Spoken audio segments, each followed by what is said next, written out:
Hi, I'm Carla Sorrell, editor of Douglas Magazine and host of today's Roundtable discussion about diversity and equity in the workplace. We're lucky today to have an incredible group of panelists, and I'd like to introduce those panelists. Corey Brown is principal and co-founder of Gwaii Engineering. Ruth Mojeed is founder and CEO of the Equity Project. Lexi Mills is resourcing and talent acquisition at FreshWorks. Richard Michaels is president of Maccrim Solutions, and Florentien Verhage works at the Intercultural Association of Greater Victoria, with whom we partnered to bring you this discussion today. We'll start the conversation with Florentien, who will introduce herself and some of the data that she collected in her in the report, the racism report on racism. Thank you. Hi, everybody. I'm Florentien Verhage. I am a recent immigrant on these lands. So I'm from the Netherlands originally. I work at the Intercultural Association of Greater Victoria, and there I am the coordinator of the local immigration partnership. So I very often come to these questions also with the perspective of an immigrant, and also specifically looking at the experiences and the pressures that our racialized immigrants are experiencing in our community.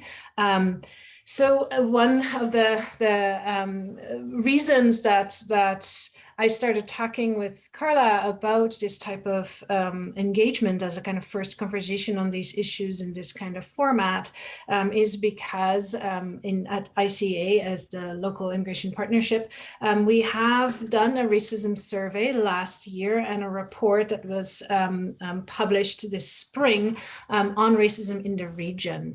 So what I really want to open the conversation with is just to kind of give some numbers. I know that for many people on this panel, those numbers will not be a surprise, but I also think it would be good to have that data, to have those numbers also for our participants who are listening into this conversation. So our racism survey tells us that about 71% of racialized individuals in the region say that they have experienced racism in the last 5 years here. That is actually a number, if we're looking at other kind of research around, is quite similar. There's recently been a Black Canadian National Survey about racism. They also get to that about 70%, that number. So that's quite in line with other research that's out there. 70% of racialized individuals say that they feel undervalued, isolated, and unsafe. And I want to highlight that this is not the undervalued, isolated, and unsafe. I've not taken these three numbers to add up to 70%, right? It is really 70% of racialized individuals say they feel undervalued. 70% of racialized individuals say that they feel isolated, and 70% say that they feel unsafe. That is a large number that I think we really should take serious in Victoria. At 70% of individuals, of racialized individuals that responded to our survey say that they feel unsafe when they walk around and they go to work and things like that. So those are important things to take with us. In terms of employment, I want to do a little bit, be a little bit more precise. So we didn't have a kind of full kind of in-depth going into what happens in work situations, but our survey did tell us this, that 31% of racialized individuals say that they have missed job opportunities because of their race.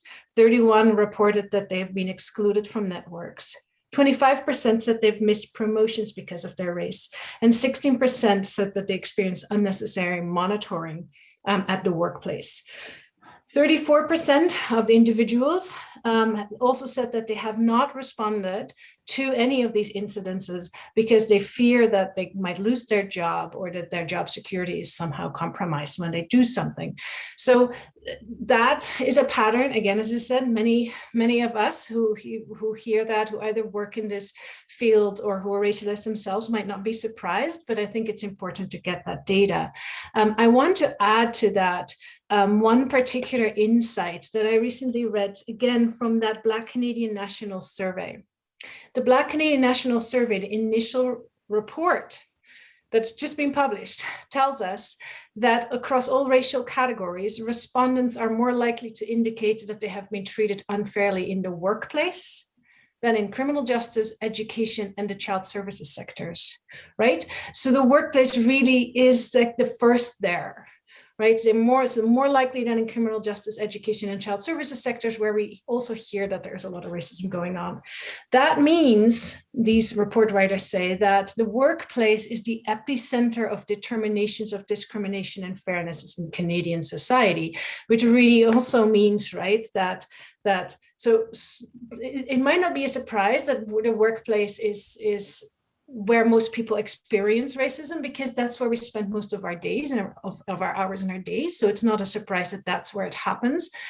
That the workplace becomes so crucially important might at the same time feel that, wow, that's a huge responsibility then, right, as us as for anybody in the employment sector to start making changes. But for me, it's not just about that's a huge responsibility, but also to think about any of the changes that we're trying to figure out, any within the workplace, right? Any of the hiring practices or anything that we're going to talk about today, right, will have an effect on the overall wellness of individuals, because workplaces are so central in the lives of individuals, right? And so it both gives us, like, yes, there is a responsibility, but it also means that the changes that will happen in the workplace are also really important and have a lot of weight to actually instigate change all across society. So I think that is really important. The last couple numbers I want to throw out there before I want to really also engage in conversation is that of our respondents, only 12% of racialized individuals said that they knew where to go to get help. 6% said they talked to someone at work about this. 5% filled a human rights complaint, and 4% filled a police complaint. So again, those are really low numbers. So we see on the one hand, people say it happens a lot, and on the other hand, people do not know where to go or do not trust, right, to file a report or to talk to somebody about it. And then finally, when we're talking about more broadly about the community at large here, we also had white respondents to this survey. They didn't respond to whether or not they experienced racism, but the question they got was whether or not they thought that systemic racism was a problem. The majority of white respondents says that they did think it was a problem. But then when they got a follow-up question whether or not they had witnessed racism happening, only 10% said that they had witnessed it, which really, again, shows this completely disconnect, right? So people know, in theory, they know that it's a problem, which is a good thing. But at the same time, people also then say that they don't know. They either are too isolated in their bubbles that they do not encounter this, or they just do not know what to look for when they experience racism. They just don't recognize it, because only 10% says that they've actually witnessed it. So that's just some numbers that I wanted to have the participants and our panelists to in their minds when we're talking about this. But now I'll turn it to Carla. Well, there's an incredible amount of data that you collected in the racism report, and Douglas has been keen to share that, and I think it's been well broadcast around Victoria, but we will include links to the report with any follow-up we do with this conversation, so that those of you who want to reference the numbers that we've just heard or would like to understand them in more detail can go and have a look. And I think that's really important data and will serve us moving forward. It certainly is the starting point for this conversation, the segue from where we have data to where we want to understand business and workplaces. And that's certainly where Douglas is situated to support people, business owners in Victoria. I think a lot of us, myself included, are learning, and I want to help people who are listening and want to think about this topic to understand what racism can look like in the workplace. And I'd like to, there's a lot of seen and unseen experiences, but to speak to the experience of what racism can look like in the workplace, I'm going to ask Richard, Ruth, and Corey if they can take a few minutes or take the time that they can to reflect and share with our viewers so they can understand what might be happening in their own workplaces. Sure. I'd like to segue into this by making our panel and our listeners understand that anything that I say is not meant to offend or cause discomfort, but this subject is discomforting. because there's factual realizations that we have to deal with as individuals and as a society. Picking up on what Florentien said, those numbers reflect, in my opinion, the unconscious preparation of white supremacy. White supremacy is what makes a lot of the majority race uncomfortable when they hear that term, because they are the majority. So why would it offend them? Why? But they do get offended when they hear that term. Again, this is not meant to offend anyone, but the perpetuation of this is embedded in our society. And that's what those numbers that Florentien mentioned speak to. And if you don't understand white supremacy, what it is and how it works, everything else that you understand will only confuse you. So first of all, you have to identify and understand what white supremacy is and what it has been throughout our history, and then what we do to dismantle that racism and superiority.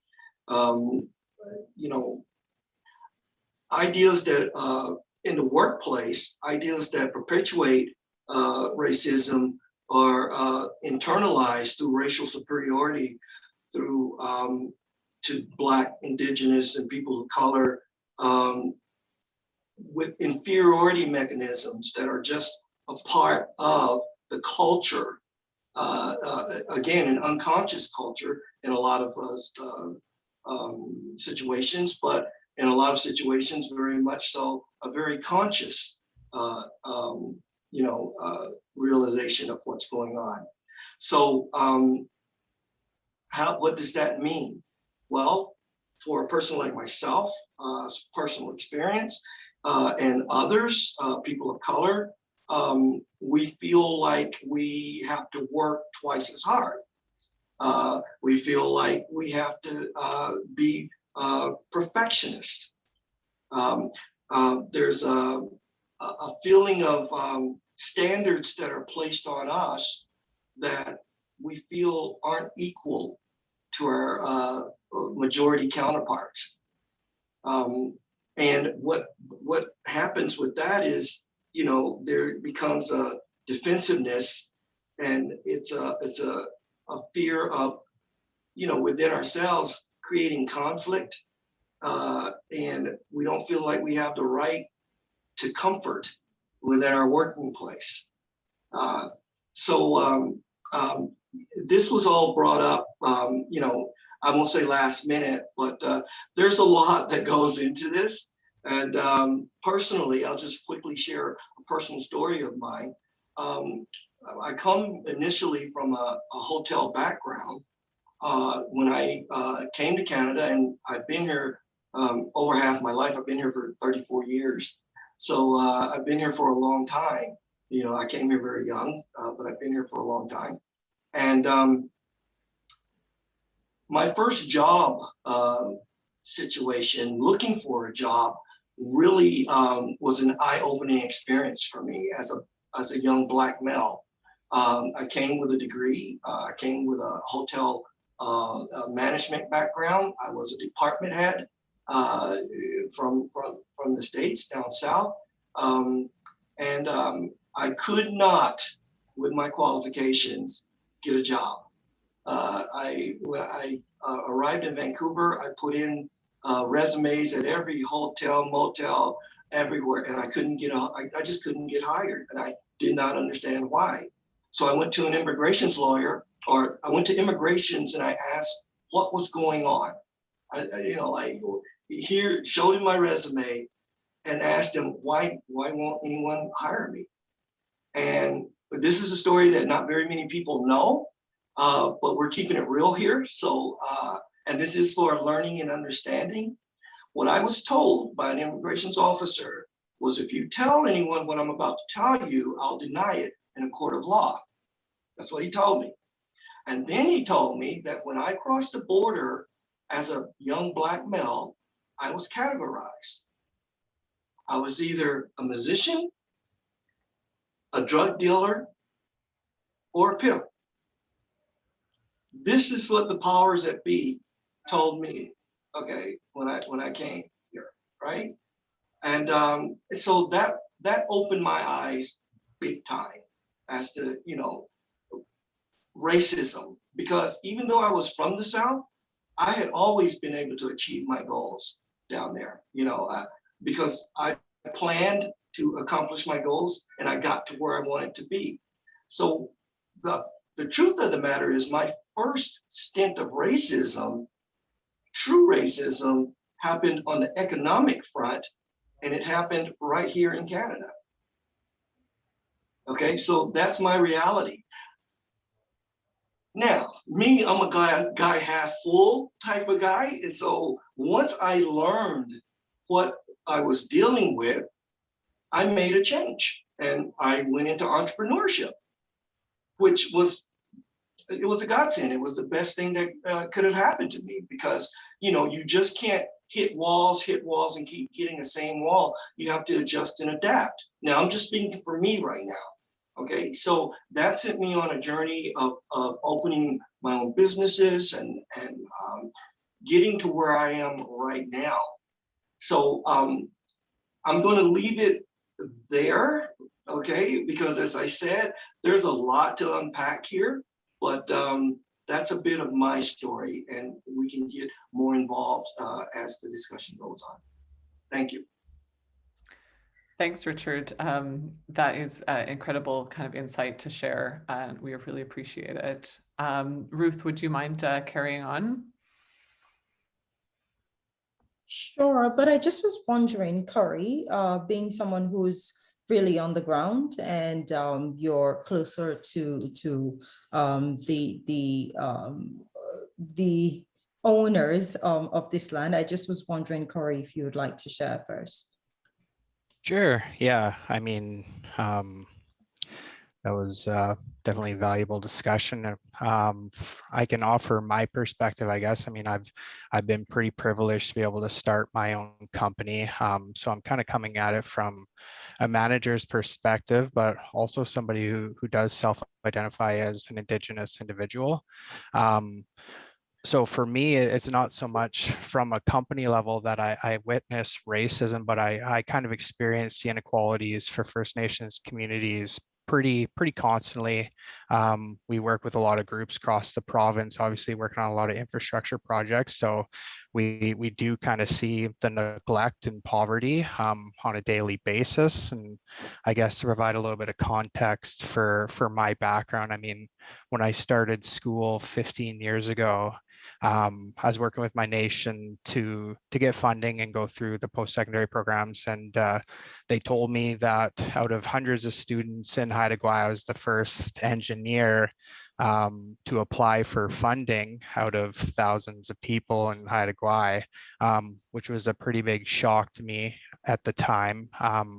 Went through university, graduated, and then went back a couple of years ago, actually working up there on a few projects right now. And same thing, they said I'm the only engineer in the nation.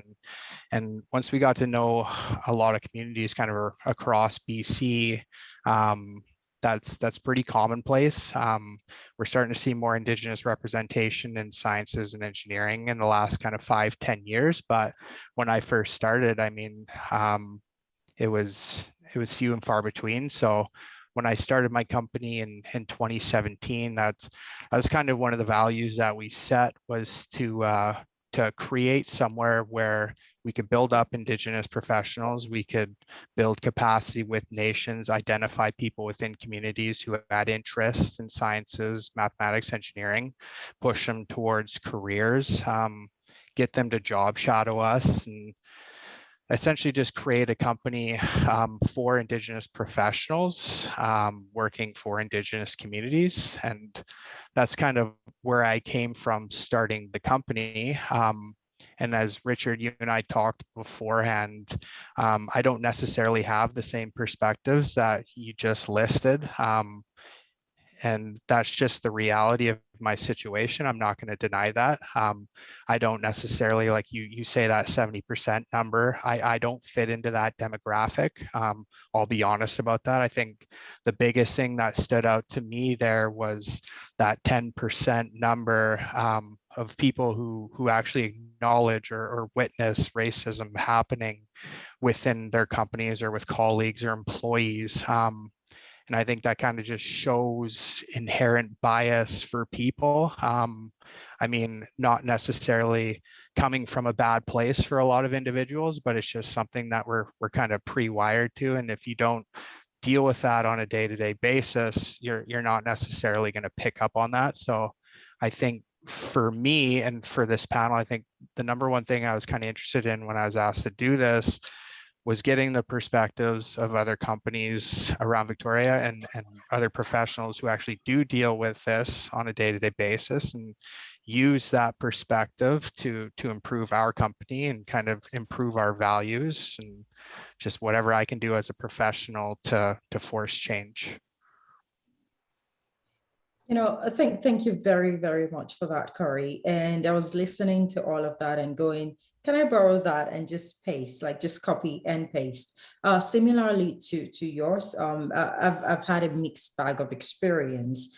And given the work that we do and how we support organizations, and maybe it's helpful for me to share a bit about the kind of work we do. So we have a program, one of two programs, the one in particular being the Employment Equity Partnership. While we're domiciled here in BC, in Victoria, our work really extends to partners nationally. So a lot of our clients would be, say, government departments at the federal level or larger corporations and whatnot. And what we found across the board, and in terms of who we are a group of largely racialized people or immigrants to Canada who have come together around this theme of employment inequity and our own response to some of the things that we've seen, that we've experienced, or that we've become all too familiar with, is looking at how we can hold organizations accountable. And what we're finding, because we've embarked on this work on the Employment Equity Partnership front, we've embarked on this work as a journey in inquiry. It's a journey in research as well. On the one hand, trying to understand from the employer point of view, what are some of the gaps? What are some of the inhibitions? Because I'm sure that for most of the people who may be joining this conversation today, conversations around racism, I mean, suddenly Black lives started to matter last year. So if Black lives never mattered to anyone, all of that happened down south and really in our own neighborhood and community as well must have brought things front and center. What we're finding with a lot of organizations is that question of what do we do? Where do we go from here? I think it's only a given reality. It's a stated fact. There is something endemically wrong in how our institutions are currently being run. There are issues of systemic racism. There are issues, there are power imbalances and dynamics that do not serve certain groups. And I'm just really conscious for us to, I find that often the conversation becomes about what we're not doing as yet or what is being done wrong, as opposed to, hey, here are some opportunities. Because again, as I mentioned, employers, some of the employers that we've been working with are now to the conversation of what do we do from here? As well as for racialized people. And I'm not in a place to speak for Indigenous communities, but looking at the kind of solidarity and allyship that we've had with different Indigenous communities, I think there is also that willingness, as well as the community that I represent, Black people or other racialized people. I think there is that willingness to come and see, how do we make this work? And so through and through, I think for us to get from where we're at right now, for us to move from the data that Florentien was reading earlier to where we need to go, there's got to be some dialoguing that needs to happen. There's got to be meeting at a certain intersection. That's got to happen. But talking about that data, because one of the focus of our work on the Employment Equity Partnership Front too is looking at data-driven solutions to employment equity. And if there's anything that I've come to learn, it just is how, you know, that quantitative data doesn't typically capture all of the experiences of people. There are recent announcements that have gone out at the provincial level around, you know, just the push for disaggregated data, collecting that, ensuring that there are right partnerships and collaborations at the community level to ensure that, you know, the experiences, the lived perspectives and experiences of particular groups that have been left out of those conversations are being included to guide policy, to guide government funding, and really to drive imperatives for corporations overall. But increasingly, there is data, there is research that's emerging on the theme of, you know, focusing on qualitative experiences. While it's easy to sometimes this way or that take those numbers out of context, on the one hand, it's, oh, the reality is far more stark, far darker than it actually is. Or on another hand, for us to walk away from here feeling like those numbers really don't mean anything. I think there's much deeper work that organizations themselves need to do, sort of an inward reflection. First off, a very simple place that I like to have an organization start is look around the room in your workplace, and we can do this virtually now thanks to COVID.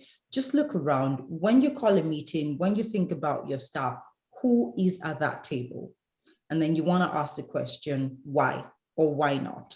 If you don't, one of the things that I like to say really often is very few things are as disempowering as walking into a room and not having someone in the room whose experiences mirrors in some ways.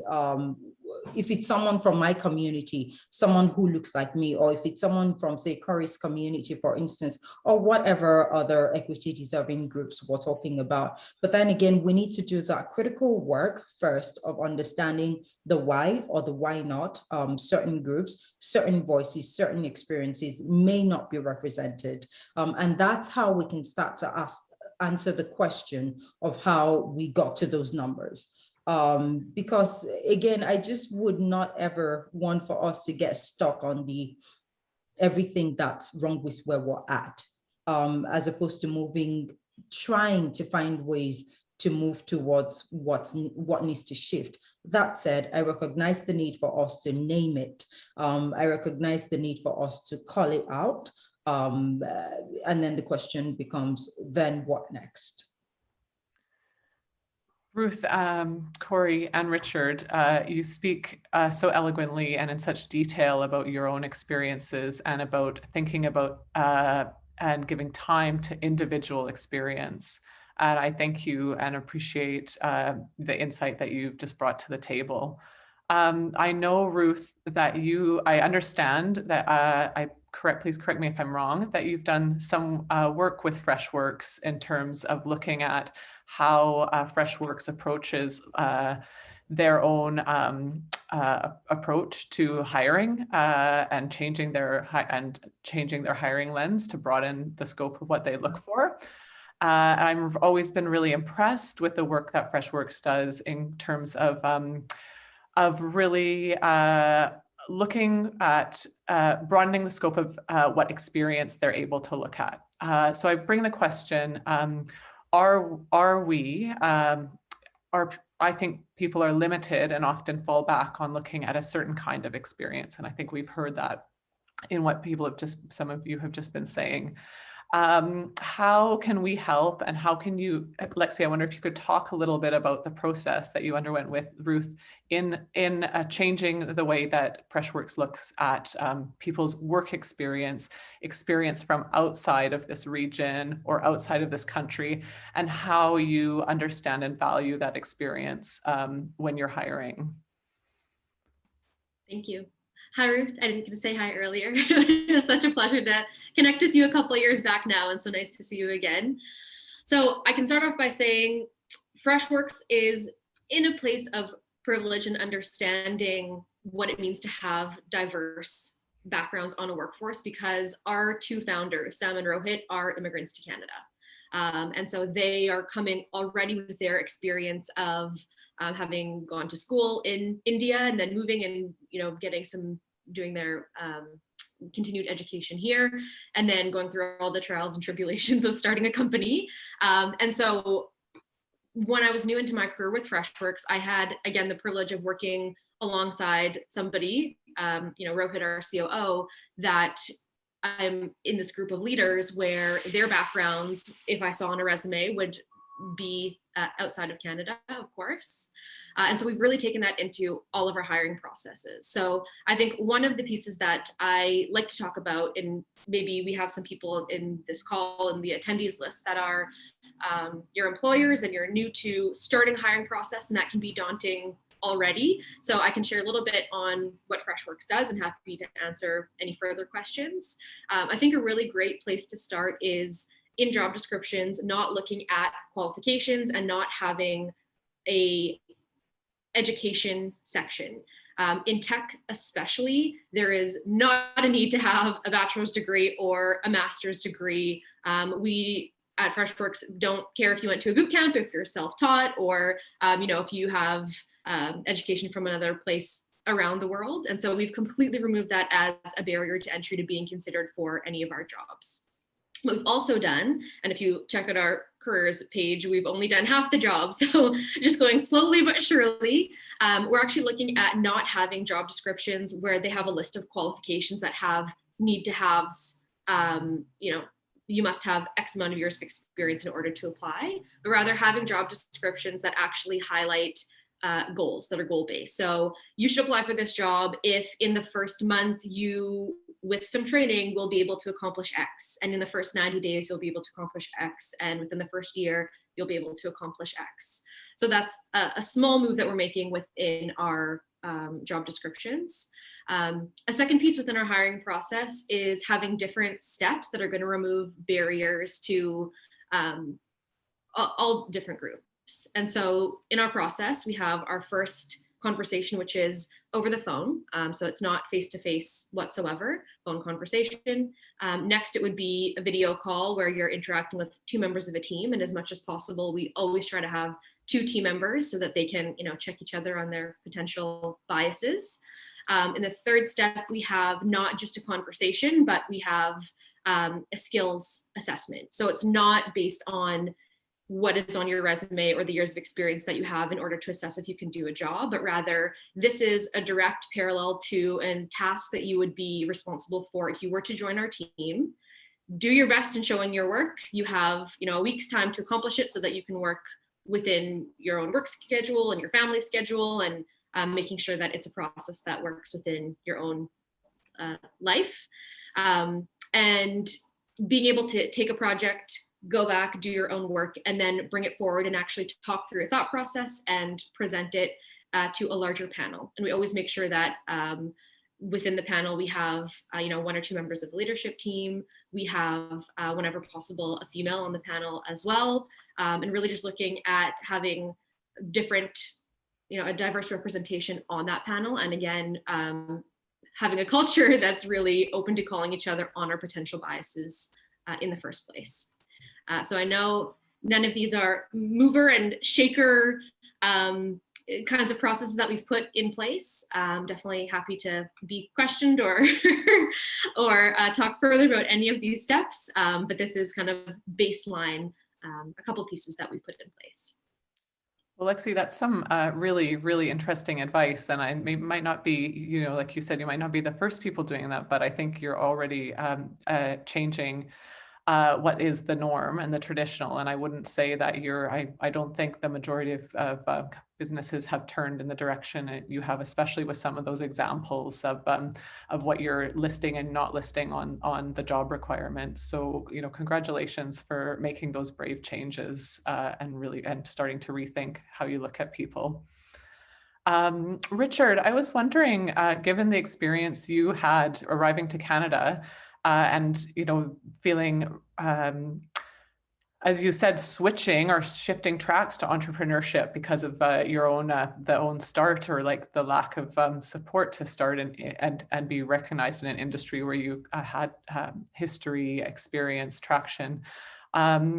How has that influenced your policies as a business owner and being in a position of hiring?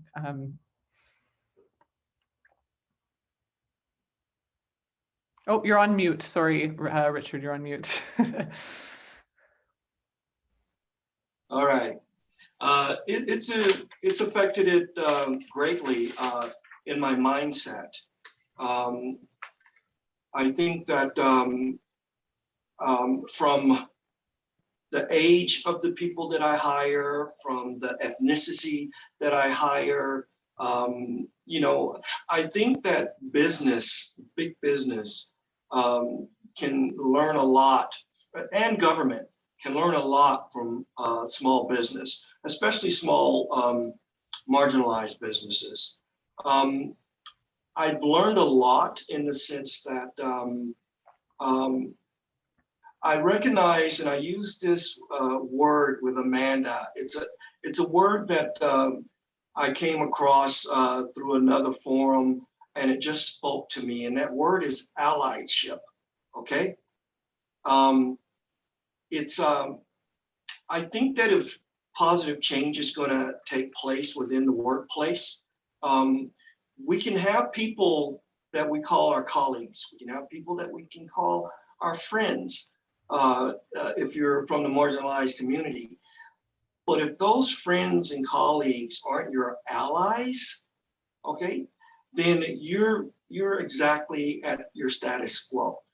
So why does allyship matter?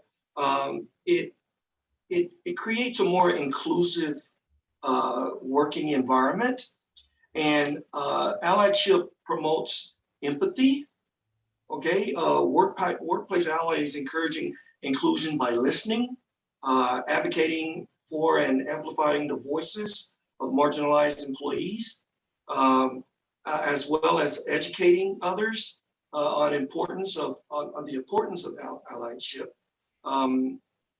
You know, inclusivity is very important, especially if you're from the marginalized group. Champions of behavioral change. In corporate Canada, a lot of the systemic racism that takes place is internal. So everything starts at the top. So if leadership isn't pushing change, if leadership isn't speaking up about negative workplace behaviors that take form in conscious, unconscious bias and microaggressions. For example, if someone hears something, and that's why, getting back to Florentien, this number of 10% that say that they haven't, witnessed racism, that number just blows me away. I don't get that. I don't understand that, because it lives every day around us. Maybe they don't understand, to be fair, what microaggression is, right? Which is simply, in its simplest form, I've heard it in little jokes, racialized jokes, ethnicity jokes, and just the way in the workplace, just the way that that it's done, and people that do it know exactly what they're doing. So there's not like there's an ignorance that's taking place here, okay? So I'm just gonna call it out for what it is. I think that broadening the leadership pipeline, as far as including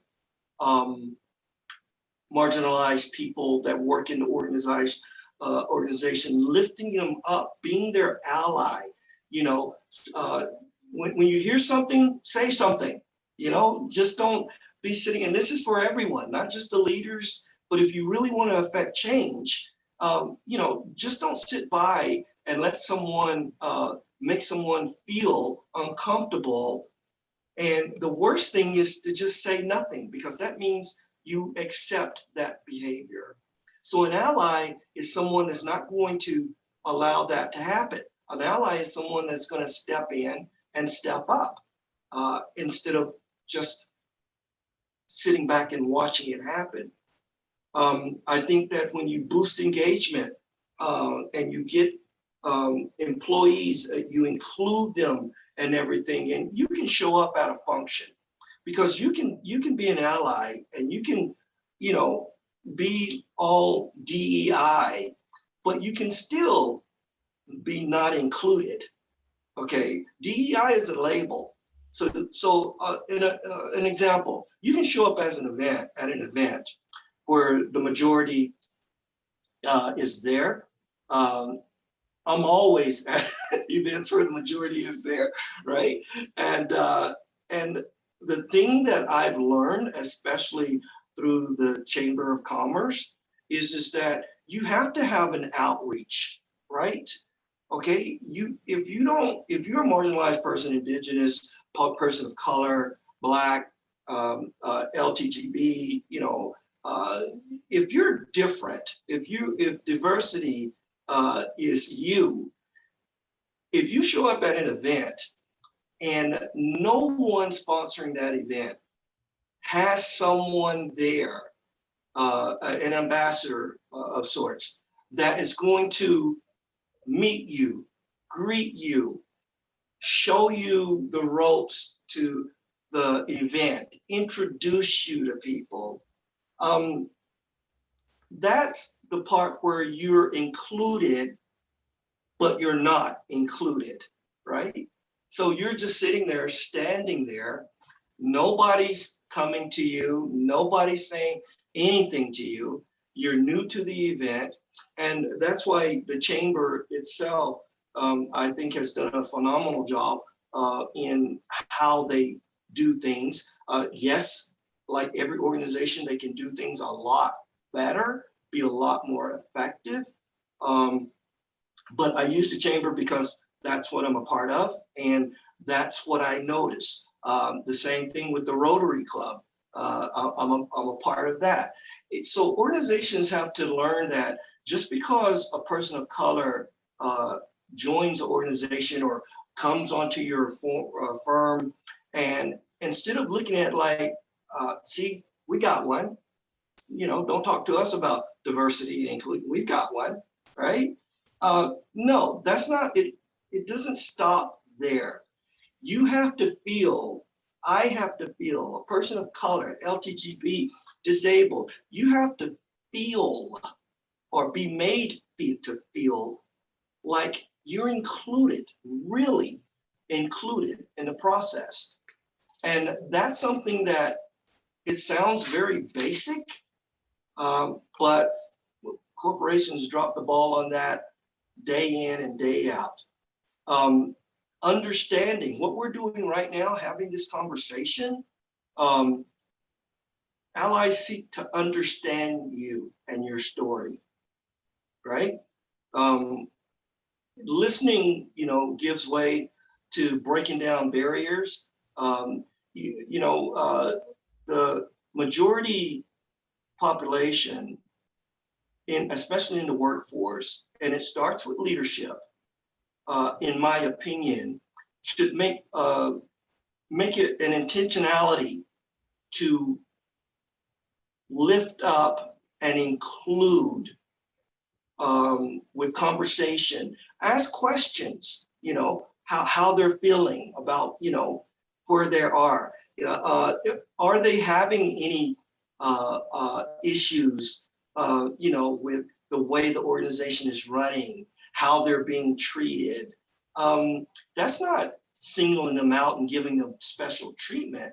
That's a systemic process that is just overlooked and nobody really cares, because it's about changing the culture of an organization. I played sports all my life, okay? I know from that perspective, and it transitions into life, business, work, that if the culture that you build isn't one of acceptance, inclusion, and really an organization going out of its way to get to know the employees that are working there, to make them feel comfortable, then if that doesn't take place with an organization, in my opinion, then what you live with is the status quo. And the status quo is, oh, well, you know, yeah, I heard that, but okay, that's their problem, not mine. That's where that 10% comes in, you know, like people that say that they, you know, that they haven't, you know, experienced it or whatever, right? So that's my synopsis to a degree of that. And finally, on this point, you know, showing up and speaking up, you know, not just like a hashtag or something like that, showing up and speaking up when you see something going wrong builds trust. And that's what a lot of marginalized people and people of color don't feel in the workplace. They don't feel included. They don't feel trust. Trust to be their authentic self, right? Because that takes understanding someone outside of who you are and what you're familiar with. Thanks, Richard. Florentien's raised her hands, so I will pass it on to her. Thank you so much, Richard and Lexi, Corey, and Ruth for all that you're contributing to this important conversation. When I was hearing you say, and so just pull some of these things together, right? Sort of how businesses can learn from small marginalized businesses, how important listening is, how Lexi also describes there's a kind of sense of turning things upside down, right? Instead of looking at qualifications with a like backward, like what did you do in the past, right? It's like, what can you do in the future, which I think is just such a wonderful way of twisting things around. It's just amazing. But made me realize another important way to twist things around and turn things upside down is related to people speaking accented English. So, and the qualities and sort of learning to listen to accented speech, which also sometimes can really be a reason for people not to be hired, right? So I can't understand that person, for example. And so recently I've looked at some research where, and this was based in Singapore, where someone who expresses like how people who are trying to communicate with each other across different languages and also across different cultures actually become better communicators, which helps the business, right? And so the example was of a German speaker, a Cantonese speaker, and a Hindi speaker meeting in Singapore, trying like doing business together, right, at a very high level, but having to overcome each other's accented speech and speaking in English, but not focusing on the perfection of the English, like how an English speaker would expect you like to be in charge of that language, but just having become such excellent communicators that they can say things straightforwardly and simply and pick up on all kinds of communication skills that actually disappears, this study shows, as soon as an English speaker, a native English speaker, comes into the conversation, right? And so then suddenly all these cues that other people were picking up fine, the native English speaker does not pick up on that, right? And so there was an English as a foreign language teacher who was looking at this and saying, instead of making sure that we perfect the English of non-native English speakers, we should also really teach the native English speakers to become better listeners, right? And because they're really losing out on something really important, right? And so I was just thinking about that example as like how you can learn from like the marginalized business person, for example, someone who might not rise to the top in an interview because there's an accent going on and it's hard to understand, that is something also a call out to you to learn, right? And to change your practices and to learn how to pick up these excellent communication skills that you're losing out on because you are sort of stuck in a single language. So I just thought from the perspective of immigrants coming in and having to deal and like live and work in an English a majority language area, those type of considerations are also really important. So thanks. You know, I'll also add on that as part of what we've gathered from working with employers, because there is just the, you know, it's a push and pull factor, this employment thing and where employers tend to find themselves. And often it's just the market dictating. For instance, someone who speaks English with a very heavy accent or is not able to yet navigate find their way around some dexterity with the language. That's not the person you necessarily want to put on the phone talking, you know, on behalf of the organization or doing customer service.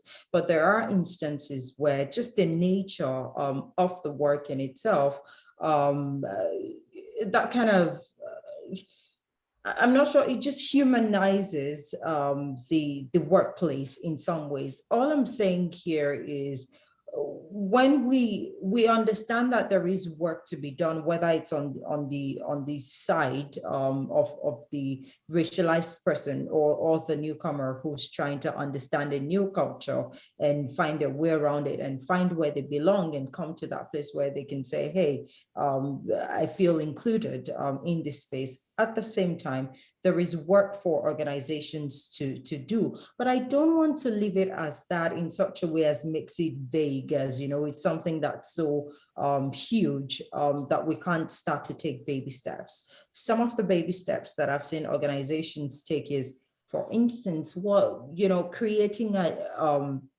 co-op opportunity for someone. You go into the schools. Thankfully, Victoria is blessed with institutions. There is Camosun, there is Royal Roads University, there is UVic.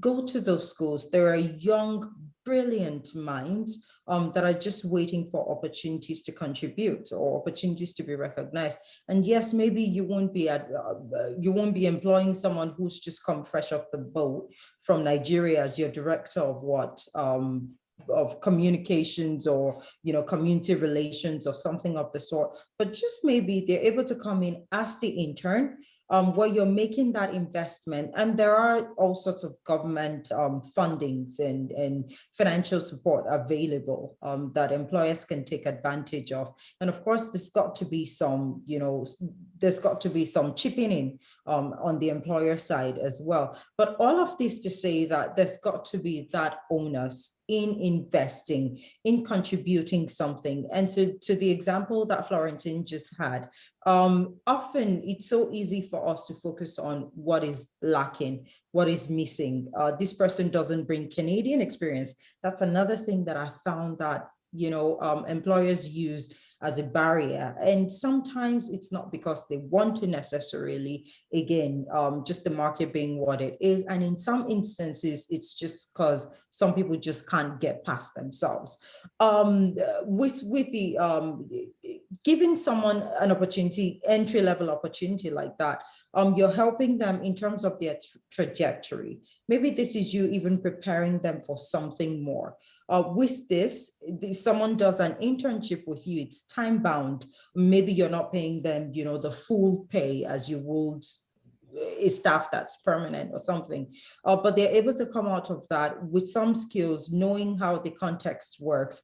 They're able to walk away from that, in all things being equal, with a reference that prepares them for you know, further work. And I'm saying a lot of this as part of how we've encouraged organizations to do this work, but also as something that we're doing at the Inclusion Project.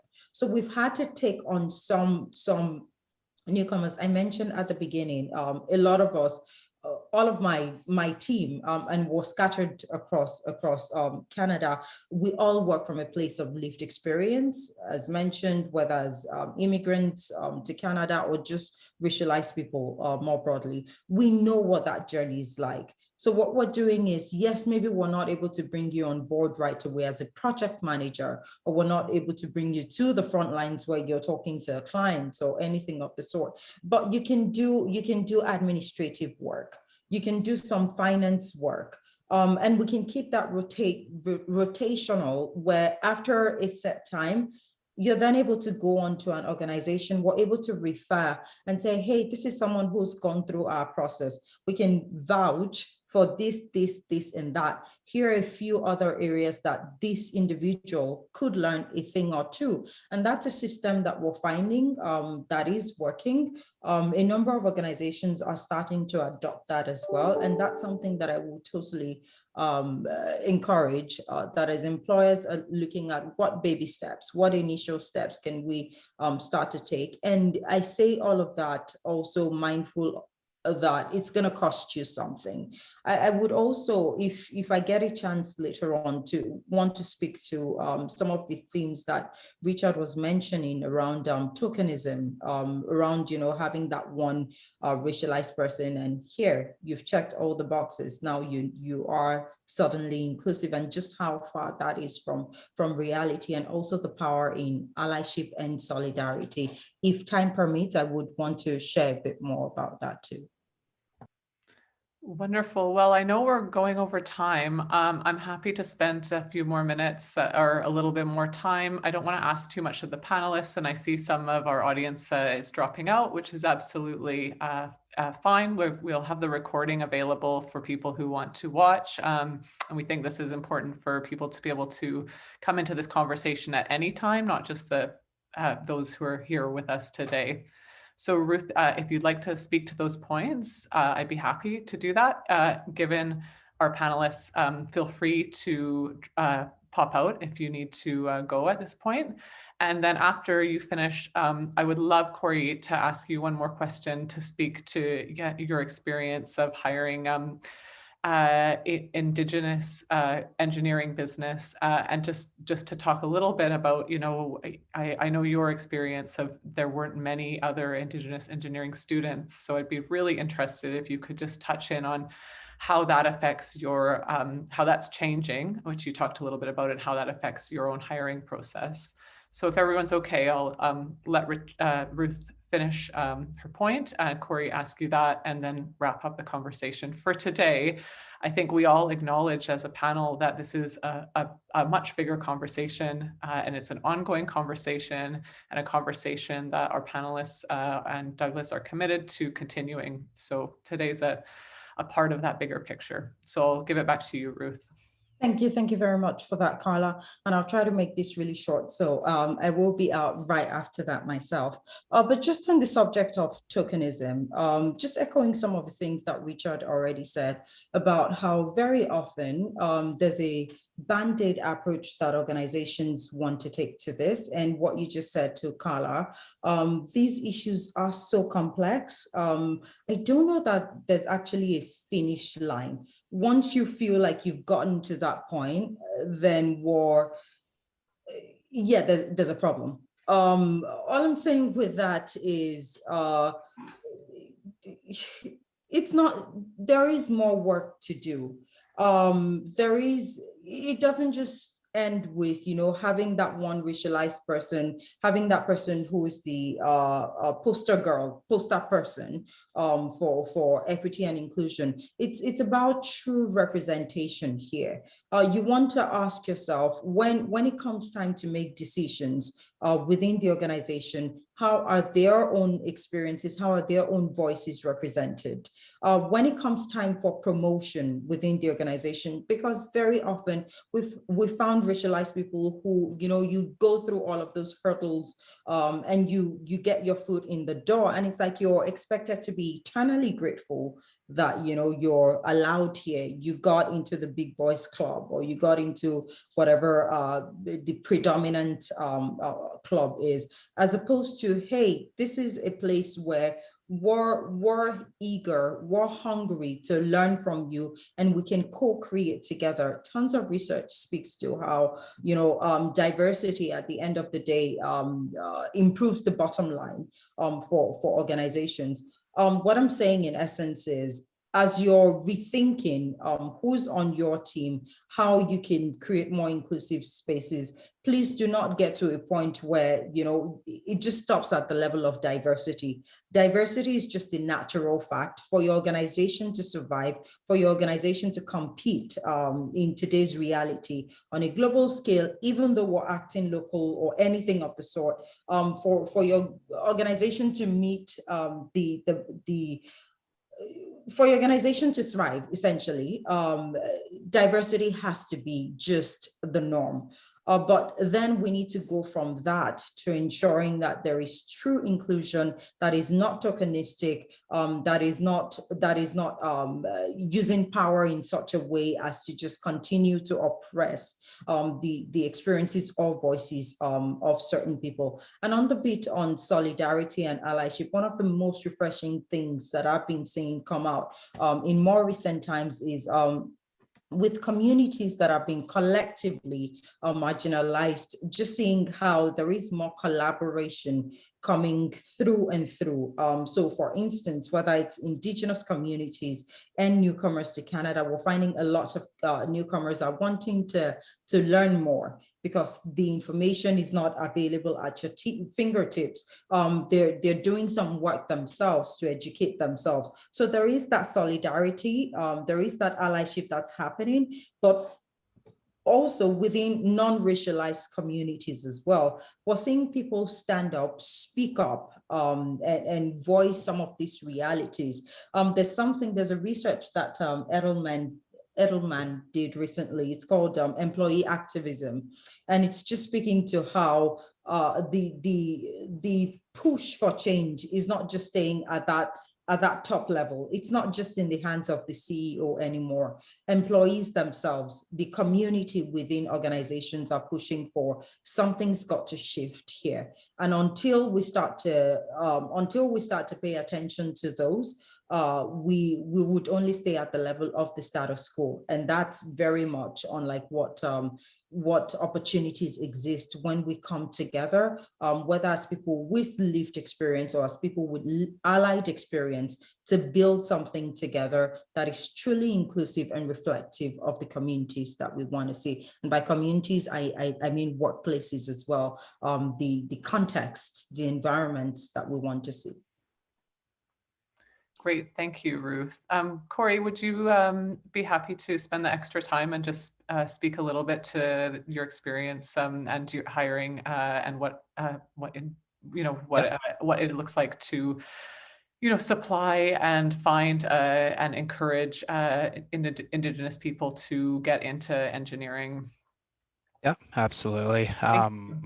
It really is encouragement, I guess, for the most part. Like I said, it is difficult. We are seeing increasing representation, which is awesome, but really starting at that grassroots level, almost a collaborative approach with Indigenous communities and identifying people from an early age, working with education coordinators who find individuals who are interested in our industry and pursuing engineering. I think that's kind of the route that we've taken. And I guess just to preface all that, I mean, it's not just Indigenous professionals right now. We're having trouble kind of finding experienced and qualified people across the board. I mean, we're extremely busy right now. The development community in Victoria, extremely busy. So we're always looking for qualified staff. Obviously, as far as Indigenous professionals, always interested in meeting them. I think when it comes to our approach, like I said, more from a grassroots level, we do have good relationships with University of Victoria through their First People's House. There's, before COVID, typically an event that we go to on an annual basis, a chance for us and other managers and colleagues to get out and sort of meet the younger demographic going through school, identifying individuals that are interested in our company. Same thing with Camosun. I mean, just having that attendance face-to-face meetings with students. Obviously setting our values as a company early on is kind of what our approach was, and just building a solid reputation to work collaboratively with First Nations. And through that, honestly, I think it's been a lot of word of mouth of our company just kind of traveling. And we do have a few Indigenous employees that came to us.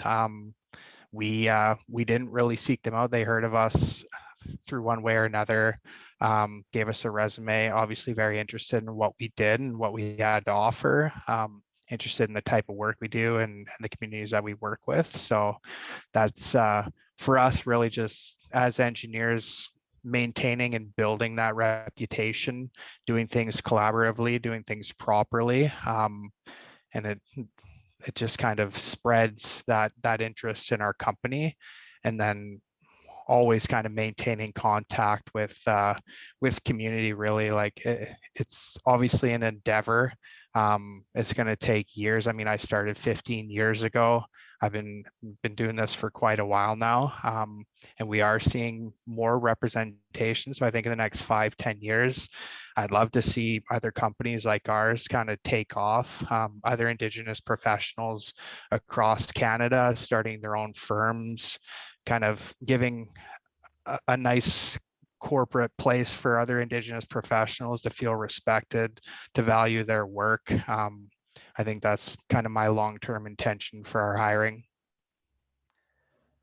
That's great. I was really interested to hear you speak to, you and Ruth speak to where you look and use the universities and think about resourcing and changing, making changes to your company by tapping into young people and talent that is growing. I think that's an incredible resource here in Victoria, and great advice that some other businesses could potentially take away.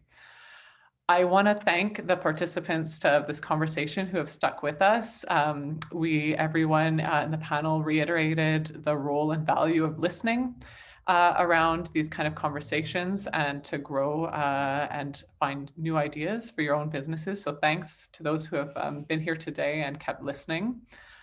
There were a couple comments in the Q&A I wanted to share with the panel. Someone asked Lexi if you could share examples of your job descriptions, and I was wondering if those would be online and people could have a look at them there. Yeah, they're on our careers page, and I can put the link here. I will say it's a work in progress. This is a huge overhaul. We have a lot of jobs posted, so it won't be on all the jobs yet, but it's definitely our goal for the end of 2021 and moving forward. So I'll put a link that you can check out. Great, thanks. And that's a great resource just to browse through and maybe just find a few things that you might like to be interested in adopting or even looking at the language of companies who are doing work that you admire is a great way to start and a great something to think about. Another thank you to everyone from one of the panelists, from someone who is here saying thank you so much to the amazing, brave and resilient panelists. I appreciate you. I wanted to share that. And a comment from Nazia, it's high time the definition of Canadian experience is revisited. Canada is different from what it was and one of the most diverse countries in the world. Person who brings international experience and working with people from diverse background needs to be valued in today's Canada. And I think everyone has been speaking to that point. I think it really sums up the change in mindset and the kind of shift that Ruth spoke about where we're going, not what we're doing wrong, but what we should be doing right. So I'll thank you everyone again for their time, and we'll share this conversation and share it with our panelists to share with their groups, their communities, and I will really look forward to continuing and keeping this conversation alive in other formats.